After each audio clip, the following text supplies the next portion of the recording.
अस्सलाम वालेकुम, मैं हूं Shahzeb Khanzada. Supreme court of Pakistan में इख्तलाफात ना सिर्फ खुलकर सामने आ गए हैं बल्कि और बढ़ते चले जा रहे हैं। बेंचेस की तश्कील से लेकर मुकदमात की समाअत और फैसलों की तशरीह तक हर इकदाम पर सवाल उठ रहा है और यह सवाल कोई और नहीं, खुद सुप्रीम कोर्ट के जजेस उठा रहे हैं। खासतौर पर चीफ जस्टिस उमरता बंदियाल के इख्तियारात और उनके इस्तेमाल पर मुसलसल बात हो रही है और आज भी सुप्रीम कोर्ट में एक ड्रामाई सूरत हाल पैदा हुई। जजेस के दरमियान तकसीम और इख्तलाफात की एक और मिसाल सामने आई। पंजाब और खैबर पख्तूनख्वा के इंतखाबात से मुताल्लिक केस सुनने वाला बेंच टूट गया, जिसके बाद आज केस की समाअत ही नहीं हो सकी है। कल जस्टिस काजी फाइज ईसा और जस्टिस अमीनुद्दीन खान ने एक फैसला दिया जिसमें कहा गया है कि जब तक सूमोटो के तरीक़ाकार से मुताल्लिक रूल्स नहीं बन जाते उस वक्त तक आर्टिकल 184(3) के तहत होने वाले तमाम मुकदमात की समाअत मुलतवी की जाए और खुसूसी बेंचेस की तश्कील के लिए भी कवायद बनाए जाएँ। 3 रुकनी बेंच में से ये फैसला जस्टिस काजी फाइज ईसा और जस्टिस अमीनुद्दीन खान ने जारी किया है, जबकि जस्टिस शाहिद वहीद ने इस फैसले से इख्तलाफ किया है। अब इस बेंच में शामिल जस्टिस अमीनुद्दीन उस 5 रुकनी बेंच में भी शामिल थे जो चीफ जस्टिस की सरबराही में पंजाब और खैबर पख्तूनख्वा में इंतखाबात से मुताल्लिक केस की समाअत कर रहा है। कल रात ये फैसला जारी हुआ और आज सुबह जब चीफ जस्टिस की सरबराही में 5 रुकनी बेंच समाअत के लिए आया तो चीफ जस्टिस उमरता बंदियाल ने कहा कि जस्टिस अमीनुद्दीन खान कुछ कहना चाहते हैं और फिर जस्टिस अमीनुद्दीन ने कहा कि गुज़िश्ता रोज़ के फैसले के बाद बेंच कार्रवाई जारी रखना चाहता है, लेकिन मैं जस्टिस काजी फाइज ईसा के फैसले के तनाजुर में केस सुनने से मुआज़रत करता हूँ। इसके फ़ौरन बाद किसी कार्रवाई के बगैर 5 रुकनी बेंच उठकर चला गया। इसके बाद शाम 4 बजे तक ना तो बेंच केस सुनने के लिए आया और ना ही इस हवाले से कोई हुक्म जारी किया गया। फिर कयास आराइयाँ होने लगी कि शायद चीफ जस्टिस बार काउंसिल्स और हुकूमत का देरीना मुतालबा मानते हुए फुल कोर्ट तश्कील देने जा रहे हैं ताकि तमाम जजेस की मौजूदगी में जो भी फैसला आएगा इससे अदलिया का अपना तनाज़ा भी ख़त्म हो जाएगा और आईनी बहरान भी हल हो जाएगा। मगर फिर 4 बजे के करीब अदालती अमले ने आकर बताया कि कल सुबह 11:30 बजे यही बेंच केस सुनेगा, लेकिन जस्टिस अमीनुद्दीन खान इसका हिस्सा नहीं होंगे। यानी चीफ जस्टिस की सरबराही में जस्टिस एजाजुल अहसन, जस्टिस मुनीब अख्तर और जस्टिस जमाल मंदूखेल ही समाअत करेंगे। लेकिन अहम बात यह है कि आज जो कुछ हुआ इसका कोई हुक्मनामा सामने नहीं आया है। ना तो जस्टिस अमीनुद्दीन खान के बेंच से अलग होने की तहरीरी वजूहात सामने आई हैं और ना ही चीफ जस्टिस का बेंच के टूटने और मजीद समाअत कैसे होगी इससे मुताल्लिक कोई तहरीरी हुक्मनामा सामने आया है। यानी ना हुक्मनामा सामने आया है और ना ही फुल कोर्ट बना है। हालांकि इमरान खान भी आज फुल कोर्ट पर राजी नजर आ रहे थे और इस पूरी सूरत हाल पर इमरान खान ने 3 ट्वीट्स में लिखा है कि 5 रुकनी बेंच हो या फुल कोर्ट हो, हमें इससे कोई फ़र्क नहीं पड़ता, क्योंकि हम सिर्फ ये जानना चाहते हैं कि इंतखाबात आइन में फराहम करदा मुद्दत यानी 90 रोज़ के दौरान हो रहे हैं या नहीं हो रहे हैं। मैंने अपनी 2 असेंबलियाँ तहलील करने से कबल अपने चोटी के आइनी माहिरीन से मुशावरत की और उन सब की मुत्तफ़िक़ा राय थी कि इंतखाबात के 90 दिन में इनेकाद के हवाले से मुतल्लिका आइन शिक को फलांगना मुमकिन नहीं है। मुजरिमों की इम्पोर्टेड सरकार, इसके सरपरस्त और एक निहायत मुतनाज़ इलेक्शन कमीशन अब आइन का खुला मजाक उड़ाने पर उतर आए हैं। दस्तूर के मुख्तलिफ हिस्सों और शिकों को खुद के लिए काबिल अमल जबकि दीगर को नाकाबिल निफाज करार देकर ये गिरोह दरअसल पाकिस्तान की असास पर हमलावर है जो आइन और कानून की हुक्मरानी पर इस्तवार है। इंतखाबात से इस हद तक खौफजदा और अपने सज़ा याफ्ता मुजरिम कायदीन को बचाने के लिए इस कदर बेचैन है कि दस्तूर और कानून की हुक्मरानी की आखिरी अलामत तक को मिटाने पर आमादा है। जबकि वज़ीर दिफा ख्वाजा आसिफ ने आज कहा कि बेंच का टूटना इस बात की निशानदही है कि सब ठीक नहीं है। सुप्रीम कोर्ट के अंदर इत्तेहाद का मुजाहरा नहीं हो रहा है तो वो सियासी जमातों को कैसे कहेंगे कि इत्तेहाद करें। बेंच का टूटना है या जो 4-3 और 3-2 की जो क्राइसिस चल रही है इस बात की निशानदेही कर रही है कि ऑल इज़ नॉट वेल। सियासत इस वक्त जिन हालात पे जिस नैज पे पहुंच चुकी हुई है, मेरा ख्याल है कि सुप्रीम कोर्ट को अपने आप को उससे महफूज रखना चाहिए। यहाँ पे अंदर इत्तेहाद का मुजाहरा नहीं हो रहा तो वो सियासी जमातों को किस तरह कहेंगे जी आप इत्तेहाद का मुजाहरा करें। सियासत जो है सियासतदानों के तक रहने दें। खुदारा सियासत जो है वो ऐसे अदारों में ना दाखिल होने दें जिन अदारों के हाथ में तराजू है। अब सूरत हाल ये है कि सुप्रीम कोर्ट के सीनियर तरीन जज जस्टिस काजी फाइज ईसा और justice Aminuddin Khan chief justice के इख्तियारात पर बाकायदा एक फैसले में सवाल उठा चुके हैं, जबकि इससे पहले जस्टिस याया आफरीदी और जस्टिस अतर मिनल्लाह इंतखाबात से मुताल्लिक अस्कुद नोटिस पर सवालात उठा चुके हैं और अपने इजाफी नोट दे चुके हैं, जिनसे बाद में जस्टिस मंसूर अली शाह और जस्टिस जमाल मंदूखेल ने भी इत्तफाक कर लिया और यह करार दे दिया कि फैसला 3-2 का नहीं बल्कि 4-3 का है। इसके बाद कल की समाअत में जस्टिस जमाल मंदूखेल बार बार ये मौक़िफ़ दोहराते भी रहे और खुली अदालत में पूछते रहे कि 1 मार्च का ऑर्डर ऑफ द कोर्ट कहाँ है। यानी सुप्रीम कोर्ट के 6 जजेस तहरीरी फैसलों में खुद नोटिस और चीफ जस्टिस के इख्तियारात पर सवालात उठा चुके हैं। अंदरूनी तकसीम और इख्तिलाफात में इजाफा हो रहा है। एक तरफ सुप्रीम कोर्ट में यह सूरत हाल है और ऐसे में हुकूमत भी अदलिया के हवाले से मुतहर्रिक हो गई है। 2 दिन पहले वज़ीर आज़म ने कौमी असम्बली से खिताब करते हुए इन मामलात पर कानून साजी की बात की। फिर काबीना ने supreme court practice and procedure के नाम से एक मुजव्वज़ा बिल की मंजूरी दे दी और उसी दिन ये बिल कौमी असम्बली में पेश किया गया, जिसमें तजवीज़ दी गई कि सू मोटो और बेंचेस की तश्कील का इख्तियार चीफ जस्टिस से लेकर 3 रुकनी कमेटी को दिया जाए, जिसमें चीफ जस्टिस समेत 2 सीनियर जजेस शामिल होंगे। इस बिल में आर्टिकल 184(3) के तहत होने वाले फैसलों में मुतासरा फरीकैन को अपील का भी हक दिया गया। फौरन ही ये बिल कायमा कमेटी को भेजा गया, जिसने कल सुबह के इजलास में इसकी मंजूरी भी दे दी और फिर कल ही हुकूमत ने यह मुजव्वज़ा बिल कौमी असम्बली से शिकवार मंजूर करा लिया और आज सेनेट से भी मंजूर करा लिया है। सेनेट में बिल के हक में 60 और मुखालफत में 19 वोट आए, जिसके बाद इसे मंजूरी के लिए सदर मुमलिकत को भेज दिया गया है। इस पर तहरीक इंसाफ के वकील अली जफर ने कहा है कि अदालती इस्लाहात का बिल आइन से मुतसादिम है और अगले 15-20 दिनों में कलअदम करार दे दिया जाएगा। सुप्रीम कोर्ट के इख्तियार में किसी किस्म की मुदाखलत करनी है कानून के ज़रिए तो उसका एक ही तरीका है, वो आइन। आइन के ज़रिए आप कर सकते हैं, नॉर्मल कानून के ज़रिए कर ही नहीं सकते। मैं आपको on the floor of the house कहता हूँ कि अगर हम ये इस किस्म का कानून पास करेंगे, अगले 15-20 दिन में ये कानून को कलअदम करार दे दिया जाएगा। इससे पहले तहरीक इंसाफ के रहनुमा फवाद चौधरी ने जस्टिस काजी फाइज़ के फैसले पर कहा कि यह शरारत है, लेकिन बैरिस्टर अली जफर का कहना था कि कोई शरारत की बात नहीं है। कल जज साहब ने कह दिया था इलेक्शन कमीशन को और बाकियों को कि वो आ जाए एक प्लान लेके, उम्मीद तो है खत्म हो रही है। बाकी तो छोटी मोटी शरारतें हैं ये कर। सर कल जस्टिस काजी फाइज़ी साहब का भी एक फैसला आया जिसमें कोई फैसला नहीं है, ये शरारत थी इनकी। किनकी? कोर्ट रिपोर्टर्स का ग्रुप है ना, आपको पता है। कोई शरारत की बात नहीं है, ये एक फ़ैसला है, अदालत का फ़ैसला है, कोर्ट का फ़ैसला है और जिस तरह किसी और बेंच का फ़ैसला होता है उसको इज़्ज़त से देखना चाहिए। फ़ैसले के ऊपर आप बेशक तनकीद करें, आप बात करें, लेकिन फ़ैसला है। कल कसूर में जलसे से खिताब करते हुए मरियम नवाज़ ने अदलिया के हवाले से कहा था कि इमरान खान के पीछे ना लगें। इमरान खान ने अपने हर सहूलतकार को इस्तेमाल भी किया है और फिर इसकी मट्टी भी पलीद की है। आज अपने इसी बयान के हवाले से ट्वीट में मरियम नवाज़ ने लिखा है कि ये एक नाकाबिले तरदीद सच्चाई है, ना सिर्फ अपने साथी साजिशियों बल्कि अपने दोस्तों और सहूलतकारों को भी इस्तेमाल करने, बदसलूकी करने और फिर तर्क करने की इस पागल आदमी की तारीख है।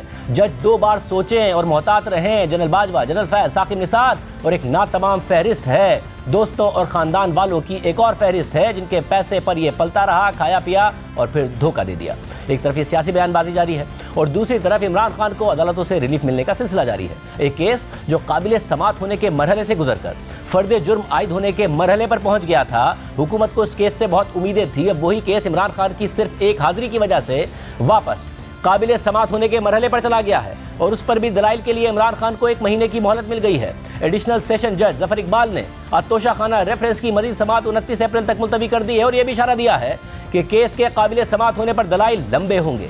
जबकि दूसरी तरफ जज को धमकी देने के केस में भी इमरान खान को दोबारा रिलीफ मिल गया है। गुज़िश्ता रोज इमरान खान के जो नाकाबिल जमानत वारंट गिरफ्तारी जारी हुए थे, आज सेशन अदालत ने वो कल तक के लिए मुअत्तल कर दिए हैं। और सिर्फ यही नहीं, बिलाखिर मुतअद्दिद समातों और फरीकैन के दलाइल मुकम्मल होने के बाद आज इस्लामाबाद हाई कोर्ट ने यह फैसला महफूज कर लिया है कि टीरियन वाइट से मुताल्लिक केस में इमरान खान की नाअहली का मामला काबिल समात है या नहीं है। इस पूरी सूरत हाल पर बात करेंगे क्योंकि मरियम नवाज़ इस पर बहुत ज़्यादा तनकीद कर रही हैं। मरियम नवाज़ की टीम में शामिल नून लीग के रहनुमा तलाल चौधरी साहब हमारे साथ मौजूद हैं। तलाल चौधरी साहब, बहुत शुक्रिया मशवरा ज्वाइन करने के लिए। ज़ाहिर है आपकी अपनी माजी की ग्रीवियंस है, आपको ना अहल करार दिया गया था कंटेम्प्ट के केस में। मरियम नवाज़ साहबा बड़ी तनकीद कर रही हैं, कोई फ़र्क नहीं पड़ रहा है। फुल कोर्ट का मुतालबा हुआ, नहीं माना गया। 4-3 की बात की गई, नहीं मानी गई। अब 4 रुकनी बेंच बन गया है। जैसे ज़मीनुद्दीन खान माइनस हो गए हैं। एजाजुल हसन साहब पर आपने एतराज़ उठाया, वो भी कल शामिल होंगे, वही समात करेगा। तो आप लोगों की कोई चल नहीं रही है और आपको अब ये तैयार है कि इलेक्शन ही का हुक्म मिलने वाला है। बिस्मिल्लाहिर्रहमानिर्रहीम। शाज़ेब, बिल्कुल फ़र्क पड़ रहा है। ये जो इख्तियार है सुप्रीम कोर्ट के पास पिछले 35 साल से है, मगर ना कभी पार्लियामेंट में से कोई आवाज़ उठी, ना जज साहिबान से आवाज़ उठी, ना इस तरह कोई एक्शन सामने आया। सो वो बयानियाँ जो मरियम नवाज़ लेकर चली हैं उसके असरात पार्लियामेंट में भी लग रहे हैं और इसी तरह जज साहिबानों के फैसले हों या जज साहिबान जिस तरह उस पर बात कर रहे हैं वो बड़ी क्लियर है। और उसके बाद ये मुझे बताइए, इस सो मोटो ने पाकिस्तान को दिया क्या है? इसने लिया ही लिया है। यानी इस सो मोटो से वो फैसले किए गए जो कि इतने मुतनाज़े हुए कि ना सिर्फ अदलिया उस पर दाग लगे बल्कि पूरे का पूरा निज़ाम इंसाफ जो है उस पर दाग लगते रहे। इस सो मोटो ने भुट्टो की जो फांसी थी उस फैसले को तो ठीक ना कर सकी। इसी तरह के सो मोटो के इख्तियार ने अगर नवाज शरीफ को गलत सजा दी थी तो उसको तो ठीक ना कर सके। इसी तरह के सो मोटो ने जब आरटीएस बैठा था तो उस वक्त तो कोई एक्शन ना लिया, और इसी तरह की बाकी चीजें। सो मोटो जो है वो चीफ जस्टिस साहिबान के जब तक इख्तियार में रहा उसमें ना सिर्फ मुतनाज़े नोटिस लिए गए बल्कि उसके बाद मुतनाज़े फैसले सामने आए। मगर गुज़िश्ता बरस जो असेंबलियों की तहलील कर दी थी इमरान खान साहब ने, उसे गैर आईनी करार दिया, अदलिया नहीं दिया, और उस वक्त आप लोगों ने इसको बड़ा खराज तहसीन पेश किया। देखिए, अगर 100 में से कोई एक फैसला हो गया है और उसमें से बाकी बहुत सारे गलत हुए हैं तो आपको ओवरऑल देखना होता है, और ओवरऑल आपको देखना पड़े। ये 35 साल का मामला है, ये 1 साल का मामला नहीं है, और ये इख्तियार सुप्रीम कोर्ट से लिया नहीं गया, सुप्रीम कोर्ट को ही दिया गया है। उसे रेगुलेट करने के लिए कहा गया है, उसके सीनियर जज साहिबान को इस पे फैसला करने के लिए कहा गया है, और पार्लियामेंट ने ये बड़ा सोच समझ के इज्तिमाई दानिश से ये फैसला किया है। मगर पार्लियामेंट ने फैसला कर दिया, अब जाहिर है वो कानून बनेगा जब लागू होगा। कल जैसे काजी फायज ईसा का फैसला आ गया, उसकी रोशनी में अमीनुद्दीन खान साहब बेंच से अलग हो गए, आज समाअत तक नहीं हो सकी, मगर नतीजा क्या निकला? बार काउंसिल ने भी कहा कि फुल कोर्ट बना दें, सीनियर वकला कह रहे हैं फुल कोर्ट बना दें, हुकूमत ने कहा फुल कोर्ट बना दें, नहीं बना फुल कोर्ट। जैसे एजाजुल हसन साहब पर आपने एतराज किया, अमीनुद्दीन खान साहब को माइनस करके कल 5 की जगह 4 रुकनी बेंच ही फैसला सुनेगा और केस सुनेगा, उसमें जैसे एजाजुल हसन साहब भी शामिल होंगे। तो इस केस की रोशनी में क्या हासिल होगा आपको ये सारा का सारा करके और प्रेशर डाल के और जल्सों में तकारीर करके? देखिए, इस केस की क्यों इतनी जल्दी है इसका फैसला करने के लिए? जब 4-3 का फैसला मौजूद है, जस्टिस फाइज ईसा का फैसला मौजूद है, उसके बाद पार्लियामेंट जो है वो लेजिस्लेशन कर चुकी है, सिर्फ एक रस्मी कार्रवाई रह गई है कि सदर ने साइन करने हैं। वो पार्लियामेंट जिसके बनाए हुए कानून से ये सुप्रीम कोर्ट वजूद में आई, यही जज साहिबान अपॉइंट हुए, इनकी तनख्वाह से लेके इनके इख्तियारात तक सब उस साइन में लिखा है। तो अगर उन्होंने एक कानून बना दिया है और उन्होंने ये लेजिस्लेट कर दिया है, उसके बावजूद क्या पार्लियामेंट को ना मानने का फैसला कर लिया गया है? क्या पार्लियामेंट के किए गए फैसलों को ना तस्लीम करने का फैसला किया गया है? क्या इस कानून की हैसियत जो है वो नहीं, अभी तो सदर मुमलिकत के पास गया है ना, उसमें टाइम लगेगा, कानून नहीं बनाया अभी। मगर इसमें मसला ये है कि आप क्या एक्सपेक्ट करते हैं? फुल कोर्ट बनेगा तो कौन सा ऐसा जज है जो ये कह देगा, जब आप कहते हैं कि जल्दी क्या है कि 90 दिन में इंतखाबात नहीं होने चाहिए, यही जल्दी है कि 90 दिन में इंतखाबात हो? जो जजेस का एतराज़ है वो भी ये है कि सुमोटो लेना था नहीं लेना था, लाहौर हाई कोर्ट में ज़ेर समाअत मामला था तो होना चाहिए था नहीं होना चाहिए था, ऑडियो के बजाय उन चीज़ों पर जजेस ने सवाल उठाए। इनमें से कौन सा जज है जो ये कह देगा कि नहीं जी 90 दिन में इंतखाबात नहीं होने चाहिए, अगर हुकूमत नहीं कोऑपरेट करी इलेक्शन कमीशन से तो ना करे, जब मुनासिब हो तो फिर कर ले, फिर इलेक्शन हो जाए? कौन सा जज है जिससे आप ये तवक्को रखते हैं? देखिए, शफाफ तरीके से फैसले कर लिए जाए ना। अगर सो मोटो लेने पर सबसे पहले किसने एतराज़ किया? सुप्रीम कोर्ट के जज साहिबान ने। उसके बाद फैसला आ गया जज फाइज ईसा का, उसके बाद 4-3 वाला इशू, अगर और इसके बाद पार्लियामेंट ने एक लेजिस्लेशन कर दी है, वो सिर्फ एक रस्मी कार्रवाई है कि सदर के साइन होने बाकी हैं।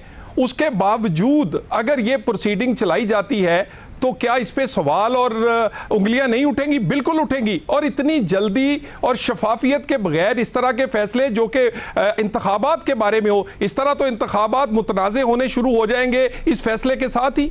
तो क्या एक ऐसा इंतखाब जिसको मुतनाज़े कर दिया जाए फैसले के साथ, और ऐसे केस जिसको सुनने के लिए अभी कहा जा रहा है कि वो 4-3 था, वो उसके बाद ये क्या हैसियत होगी? सो मैं चाहता हूं ऐसा कोई फैसला जिससे मजीद तनाज़ा बढ़े, जिससे मजीद डिवाइड बढ़े, और जिस फैसले से इंतखाबात जो है मुतनाज़े हो वो ना किए जाए। कल वज़ीर दिफा ख्वाजा आसिफ साहब ने भी इशारा दिया कि जी मुझे तो जो ब्रीफिंग मिली थी मैंने आगे बता दी है, ये 3-2 और 4-3 का मसला पहले हल होगा, और वो इशारा दे रहे थे कि अगर अदालत ने हुक्म दे भी दिया तो पहले ये मसला हल होना चाहिए, फिर ही अमल हो सकता है।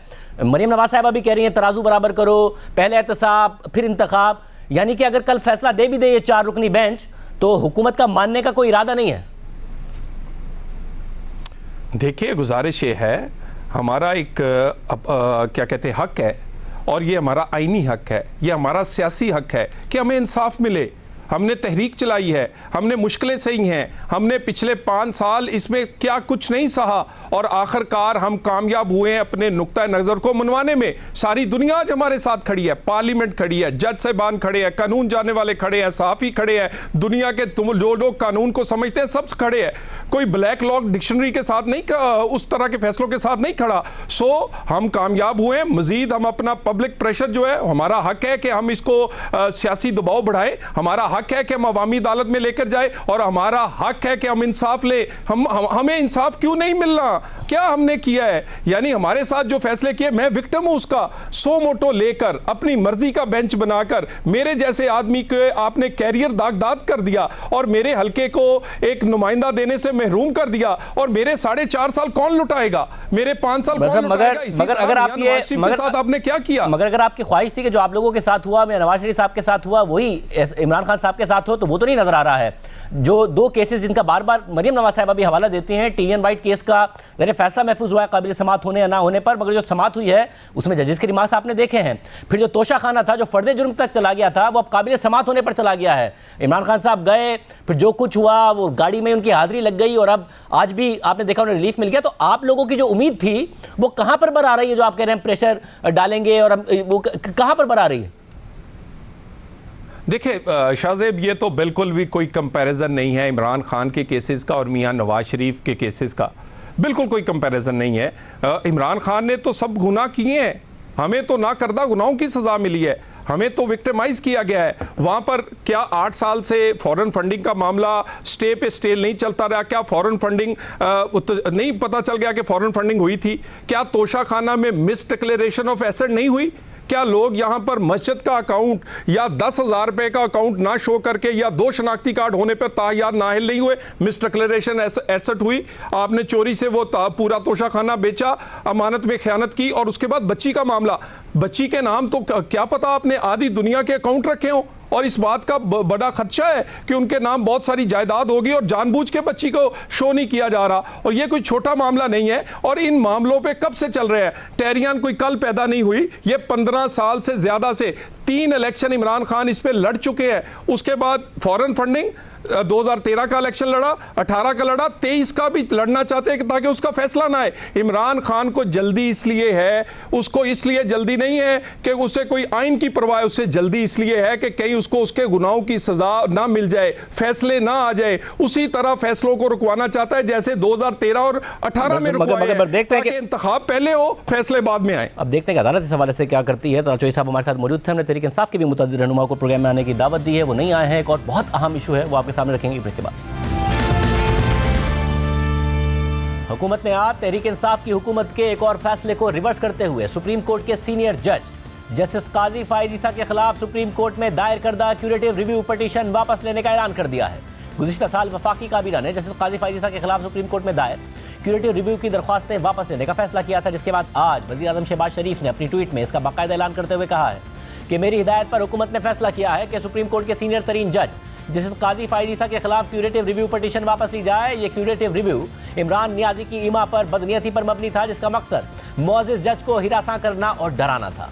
जैसे काजी फाइज ईसा 2016 में उस वक्त खबरों में नुमाया हुए जब उन्होंने फैज़ाबाद धरने से मुताल्लिक तहरीक लब्बैक के सियासी एजेंडे, हुकूमती नाकामी और इस्टेब्लिशमेंट के किरदार की निशानदेही की थी, जिसके बाद तहरीक इंसाफ की हुकूमत की जानिब से जस्टिस काजी फाइज ईसा को अमरनी से ज़ायद असासे रखने पर चार्जशीट किया गया। जैसे काजी फाइज ईसा के खिलाफ तहरीक इंसाफ की हुकूमत ने 2019 में अपनी बीवी और बच्चों के नाम जायदाद अपने टैक्स गोशवारों में जाहिर न करने की बुनियाद पर सुप्रीम जुडिशल काउंसिल में रेफरेंस फाइल किया था, जिसके बाद 3 सालों तक तहरीक इंसाफ की जानिब से जैसे काजी फाइज ईसा के खिलाफ इस केस की पैरवी की गई। सोशल मीडिया पर उनके खिलाफ और उनके खानदान के खिलाफ मनफी और गलीज प्रोपेगेंडा मुहिम चलाई गई। अदालत की जानिब से बरी होने के बावजूद और रेफरेंस खारिज होने के बावजूद तहरीक इंसाफ जस्टिस काजी फाइज ईसा के खिलाफ केस बनाने की कोशिश करती रही।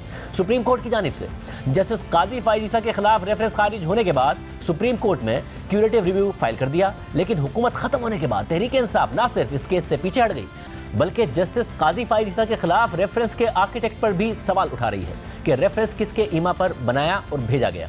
तहरीक इंसाफ ने मई 2019 में जस्टिस काजी फाइज ईसा के खिलाफ सुप्रीम जुडिशल काउंसिल में रेफरेंस दायर करते हुए इल्जाम लगाया कि जस्टिस काजी फाइज ईसा ने 2011 से 2015 के दरमियान लंदन में अपनी बीवी और बच्चों के नाम 3 जायदादें लीज पर लीं, लेकिन उनको अपने ज़राए आमदनी में जाहिर नहीं किया। सुप्रीम कोर्ट के 10 रुकनी बेंच ने 11 महीनों तक ये केस सुनने के बाद जस्टिस काजी फाइज ईसा के खिलाफ हुकूमती रेफरेंस को कलअदम करार दे दिया। सुप्रीम कोर्ट के फैसले के मुताबिक सदारती रेफरेंस दाखिल करना एक अहम मामला है।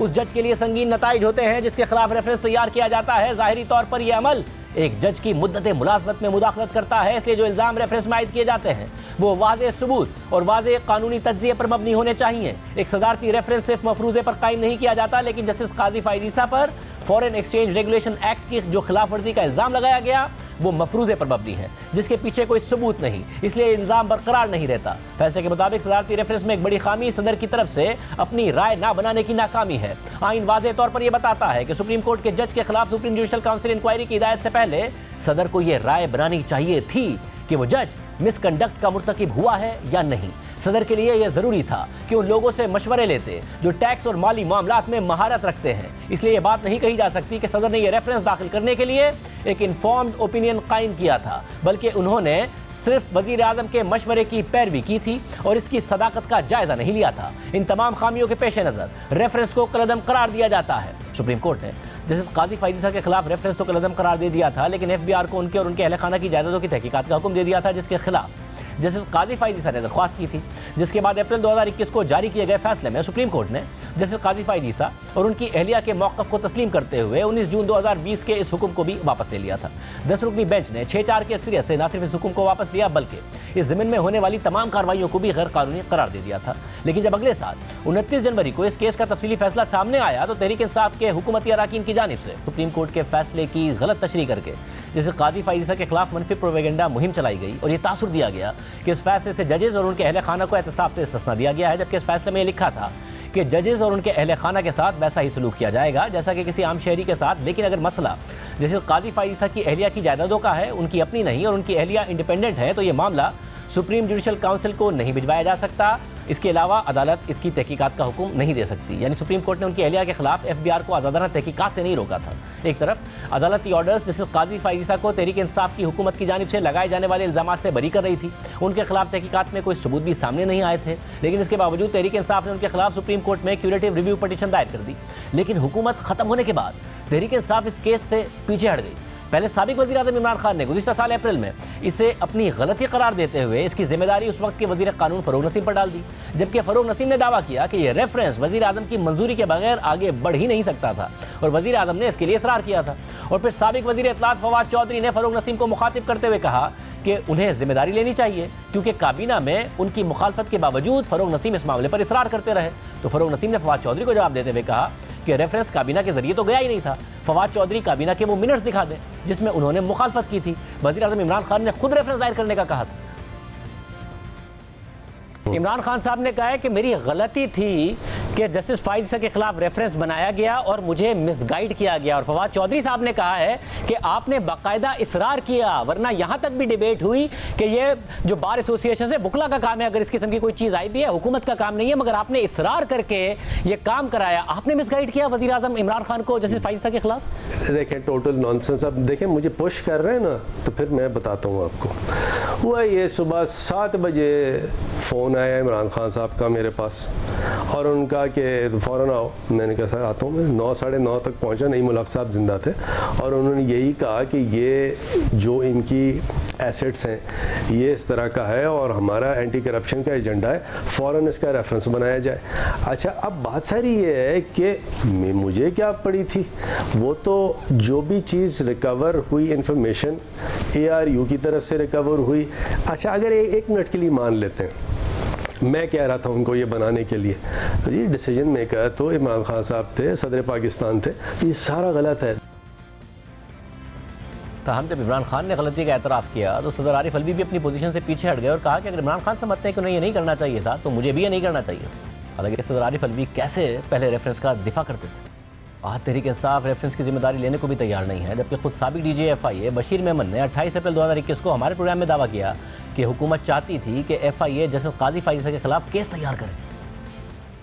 प्राइम मिनिस्टर साहब से मुलाकात हुई, उन्होंने कहा कि आप हिम्मत करो और मतलब कर सकते हो। मुझे नहीं पता था कि केस क्या है। जब गए शहजाद अकबर के कमरे में तो उधर जाकर के उन्होंने यही बात की कि जस्टिस काजी फायजी साहब के खिलाफ केस बनाना है। फिर वहाँ से हम तीनों, मैं, आजम, शहजाद अकबर साहब, हम मिलकर गए फ़रूग नसीम साहब के ऑफिस में, जहाँ पे अशफाक भी मौजूद थे। फ़रूग नसीम साहब भी कन्विंस थे कि ये बनना चाहिए और आप ये रोल अदा करो। मैंने कहा भाई FIA नहीं कर सकती, सुप्रीम कोर्ट का जज है, सुप्रीम जुडिशल काउंसिल का काम है ये। उन्होंने कहा कि नहीं मिल के कर लेंगे और FBR और आप मिलकर करो और ये जो भी है। लेकिन आई रिफ्यूज्ड, ये FIA नहीं करेगी। एज एन इंस्टीट्यूशन हम अपने आप को ख़राब नहीं कर सकते। और अब जब जस्टिस काजी फैज़ ईसा को रवां साल सितंबर में सुप्रीम कोर्ट का चीफ जस्टिस बनना है, तो तहरीक इंसाफ के सीनियर रहनुमा और साबिक वज़ीर इत्तलात फवाद चौधरी का अपने हालिया इंटरव्यू में कहना है कि हमारा जस्टिस काजी फैज़ ईसा के साथ एहतराम का ताल्लुक है, उनके खिलाफ रेफरेंस फाइल नहीं करना चाहिए था। मगर जब ये केस सुप्रीम कोर्ट में चल रहा था तो उस वक्त फवाद चौधरी ने जस्टिस काजी फैज़ ईसा पर सख्त तनकीद की थी और लिखा था कि एक हफ्ते से सुप्रीम कोर्ट के एक अंडर ट्रायल जज की तकरीरें सुन रहे हैं, अगर जवाब दिया तो दुख हुआ से तौहीन होगी के भाषण आ जाएंगे। मोहतरम, अगर आपको भी अपने गॉडफादर इफ्तिखार चौधरी की तरह सियासत का शौक है तो मुस्ताफ़ी होकर काउंसलर का इलेक्शन लड़ें, मकबूलियत और कबूलियत दोनों का अंदाज़ा हो जाएगा। जैसे काजी फैज़ ईसा के खिलाफ इस ट्वीट पर जस्टिस काजी फैज़ ईसा की अहलिया ने फवाद चौधरी के खिलाफ मार्च 2021 में तौहीन अदालत की दरख्वास्त भी दायर की थी, मगर कुछ नहीं हुआ था। आज तहरीक इंसाफ कह रही है उनका एहतराम करते हैं, गलती मान रही है और इमरान खान मुल्क में रूल ऑफ लॉ के दावेदार हैं। हमें बड़े शामिल करते हैं। पाकिस्तान पिनल कोड का सेक्शन 124 है, जिसे आमतौर पर बगावत का कानून भी कहा जाता है और जिसे पाकिस्तान की 75 साल तारीख में सियासी मुखालफिन, सहाफ़ियों और इंसानी हुकूक के रहनुमाओं के खिलाफ बेरहमाना तौर पर इस्तेमाल किया गया। आज उस हवाले से एक तारीखी और मस्बत पेशरफ सामने आई है। लाहौर हाई कोर्ट के जस्टिस शाहिद करीम ने अबू ज़र नियाज़ी समेत मुख्तलिफ शहरियों की दरख्वास्तों पर महफूज फैसला सुनाते हुए पाकिस्तान पिनल कोड के सेक्शन 124 को कलअदम करार दे दिया है।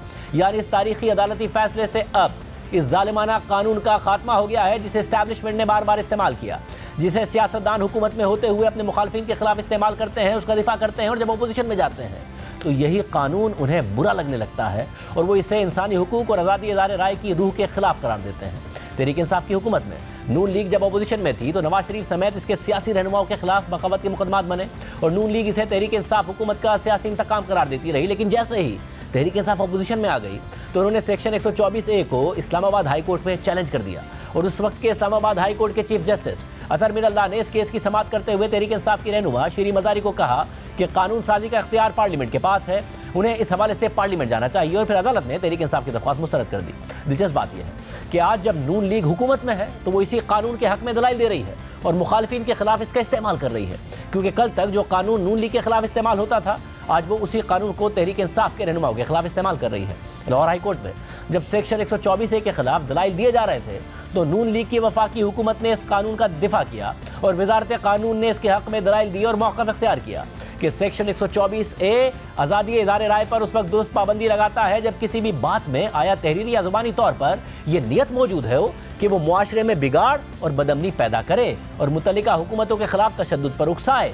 वजारत कानून ने इस कानून के हक में मज़ीद दलाइल देते हुए कहा कि आइन सिर्फ कानून साजों को मौजूदा कानून मंजूर करने, उन्हें बदलने या उनका खात्मा करने का इख्तियार देता है और अदालत इस मामले को सुनते हुए पार्लियामेंट के इख्तियारात और दायरा कार से तजावुज़ करेगी, इसलिए बगावत की शिक आइनी तौर पर दुरुस्त है और ये आज़ादी इज़हार राय से मुतज़ाद नहीं है और रियासत अमन आमा के तहफ़्फ़ुज़ के मुफाद में तकारीर पर पाबंदी आयद कर सकती है।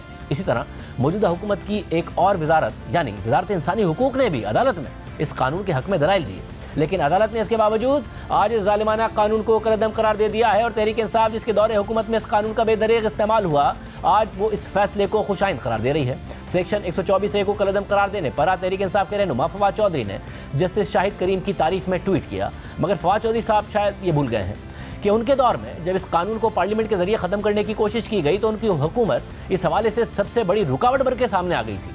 जून 2020 में पीपल्स पार्टी के रहनुमा रज़ा रब्बानी ने पाकिस्तान पीनल कोड तरमीमी बिल सेनेट में पेश किया और सेक्शन 124A के खात्मे की तजवीज़ दी गई, मगर उस वक्त तहरीक इंसाफ की वफाकी हुकूमत ने इस बिल की मुखालफत की और तहरीक इंसाफ के वज़ीर मुमलिकत बराए पार्लिमानी उमूर अली मोहम्मद खान ने सेनेट में बहस में हिस्सा लेते हुए ये कहा कि दुनिया का कोई भी मुल्क मुकम्मल आज़ादी इज़हार राय की इजाज़त नहीं देता, हम उस कानून का खात्मा नहीं कर सकते जो हमारे मुल्क के तकद्दुस और उसकी सिक्योरिटी को तहफ़्फ़ुज़ फराहम करता है। तो अगर इस कानून का खात्मा हुआ तो कुछ अरासे जो पाकिस्तान के खिलाफ 5th जनरेशन वॉर में मसरूफ़ हैं उन्हें अफरा तफरी पैदा करने का मौका मिल जाएगा। साथ ही उन्होंने तस्लीम किया कि इस कानून को मज़ीद जामे बनाने के लिए इसमें तरमीम की जा सकती है। यानी तहरीक इंसाफ जो आज इस कानून के खात्मे को खुशाइंद करार दे रही है वो अपनी हुकूमत के दौरान इसे पाकिस्तान की सिक्योरिटी का ज़ामिन करार दे रही थी। सिर्फ ये नहीं, तहरीक इंसाफ की हुकूमत में सियासी रहनुमाओं से लेकर नामवर सहाफ़ियों तक के खिलाफ बगावत के मुकदमात बनाए गए और उन्हें खामोश कराने की कोशिश की गई। इसके अलावा जब हमारे प्रोग्राम में हमने नैब चेयरमैन की मुबैना वीडियो और मुल्क में होने वाले सियासी इंतकाम पर सवाल उठाना शुरू किए तो जुलाई 2019 में पेमरा ने हमें बगावत का नोटिस भेज दिया और उस वक्त हुकूमत तहरीक इंसाफ की थी। यानी तहरीक इंसाफ की हुकूमत में चेयरमैन नैब की मुबैना वीडियो की तहकीकात पर बात करना भी मुल्क से बगावत ठहरा था और अब मौजूदा हुकूमत में भी इस कानून का बेदरीग इस्तेमाल किया जा रहा था और अब लाहौर हाई कोर्ट ने इसी कानून को ही कलअदम करार दे दिया है। यानी सियासी जमातों का रवैया हुकूमत और अपोजिशन में बदल जाता है। 2016 में नून लीग की हुकूमत ने पीका का कानून मुतारिफ करवाया। उस वक्त सहाफ़ियों और इंसानी हुकूक के रहनुमाओं ने इस कानून की मुखालफत की और इसे एक काला कानून करार दिया। इमरान खान ने इसकी भरपूर मुखालफत की, मगर नून लीग ने इस पर कोई ध्यान नहीं दिया, जिसके बाद तहरीक इंसाफ हुकूमत में आ गई और फिर सियासतदानों को इंतकामी कार्रवाई का निशाना बनाया गया। उनकी हुकूमत में सहाफ़ियों को या तो अगवा किया गया या उन पर कातलाना हमले किए गए, मीडिया पर कदगनें लगाई गई और मुखालिफ मीडिया चैनल्स को या तो सेंसर करने की कोशिश की गई या फिर सबसे बड़े मीडिया ग्रुप के मालिक को ही जेल में डाल दिया गया। और जब असद दूर समेत दीगर सहाफ़ियों पर हमले हो रहे थे तो फवाद चौधरी कहते थे कि इदारों को सहाफ़ियों से तहफ़्फ़ुज़ की ज़रूरत है, क्योंकि सहाफ़ी इदारों पर इल्ज़ाम लगाकर बैरून मुल्क पनाह ले लेते हैं। मगर असद तूर, मतीउल्लाह जान, अबसार आलम सब आज भी मुल्क में ही मौजूद हैं। सिर्फ यही नहीं, आज़ादी इज़हार राय को दबाने के लिए तहरीक इंसाफ की हुकूमत एक कदम आगे बढ़ गई थी। पहले पाकिस्तान मीडिया डेवलपमेंट अथॉरिटी कायम करने की कोशिश की ताकि मीडिया चैनल्स, अखबारात और सोशल मीडिया को कंट्रोल किया जा सके। फिर पीका ऑर्डिनेंस लाया गया, जिसमें नून लीग के दौर के कानून को मजीद सख्त किया गया और यह मामला सिर्फ मीडिया तक महदूद नहीं था, बल्कि हर शहरी को इस कानून के दायरा कार में लाया गया, क्योंकि एक आम शहरी भी हुकूमत के खिलाफ फेसबुक, ट्विटर पर कुछ लिखने, यहाँ तक कि एक व्हाट्सएप मैसेज की बुनियाद पर भी जेल जा सकता था और 6 महीने तक बगैर कुछ साबित हुए उसे जेल में रखा जा सकता था, क्योंकि पीका ऑर्डिनेंस के बाद किसी भी शख्स को शिकायत पर फौरन गिरफ्तार किया जा सकता था। गिरफ्तारी के लिए वारंट की भी जरूरत नहीं थी और जमानत भी नहीं मिल सकती थी। साथ ही सजा भी बढ़ाकर 5 साल कर दी गई थी। लेकिन 2016 में जब नून लीग का पीका कानून आया था तो इमरान खान अपोजिशन में इस कानून के खिलाफ थे, आज़ादी इज़हार राय का दर्ज देते थे, मगर हुकूमत में आकर इस कानून को मज़ीद सख्त कर दिया। नवाज शरीफ, कान खोल के सुन लो, तुमने मीडिया की जुबान बंद करने की कोशिश की, आजादी राय को नुकसान पहुंचाया। हम किसी सूरत लोगों की आवाज बंद करने नहीं देंगे। आप मीडिया को रोक नहीं सकते, आप इंफॉर्मेशन को नहीं आप रोक सकते। आप क्या इनको मुंह बंद कर देंगे इनको, या लोगों को पकड़ पकड़ के FIA का क्या ये काम है कि उनको पकड़ के जाके हिरासत में ले लें? मगर हुकूमत में आकर फवाद चौधरी ने नून लीग के कानून की तारीफ की और कहा कि इस कानून पर अमल नहीं हो रहा था, अब हम करेंगे। और सिर्फ यही नहीं, कानून को मजीद सख्त करने के लिए फौज और अदलिया पर तनकीद का सहारा लिया। ज़रा सोचिए, आज अगर तहरीक इंसाफ का बनाया गया कानून अपनी असली शक्ल में मौजूद होता तो उस कानून के तहत आज इमरान खान पर मुकदमात बन रहे होते, फवाद चौधरी समेत दीगर रहनुमाओं के खिलाफ मुकदमात बन रहे होते, क्योंकि आज इस्टेब्लिशमेंट पर, इदारों पर तहरीक इंसाफ तनकीद कर रही है। हालांकि जब फवाद चौधरी हुकूमत में थे तो बगैर कुछ साबित हुए 6 माह की गिरफ्तारी को भी जायज़ करार दिया करते थे। और जब इस्लामाबाद हाई कोर्ट के चीफ जस्टिस अतर मिनल्लाह इस केस की समाअत कर रहे थे तो उनके खिलाफ सोशल मीडिया पर एक भरपूर कैंपेन चलाई गई, उनकी किरदार कुशी की गई। उन्होंने पीका ऑर्डिनेंस पर सवाल उठाया तो खुद बुजरा उन पर तनकीद करते रहे। खुद फवाद चौधरी ने जस्टिस अतर मिनल्लाह को तनकीद का निशाना बनाया। हालांकि खुद अटॉर्नी जनरल ने भी कहा था कि वो इस कानून को लाने के लिए मुशावरती अमल का हिस्सा रहे, मगर जब ऑर्डिनेंस आया तो उन्हें ख्याल आया कि इस ऑर्डिनेंस में मिसयूज़ और अब्यूज़ के इम्कानात हैं। इससे पहले खुद इमरान खान ने 28 फरवरी 2022 को कौम से खिताब में पीका ऑर्डिनेंस का दिफा किया था। अफसोस की बात कि इस कानून के दिफा के लिए, इसे नाफिज करने के लिए इमरान खान ने चाइल्ड पोर्नोग्राफी जैसे संगीन मामले का सहारा लिया। हालांकि इस हवाले से कवानीन पहले ही मौजूद थे।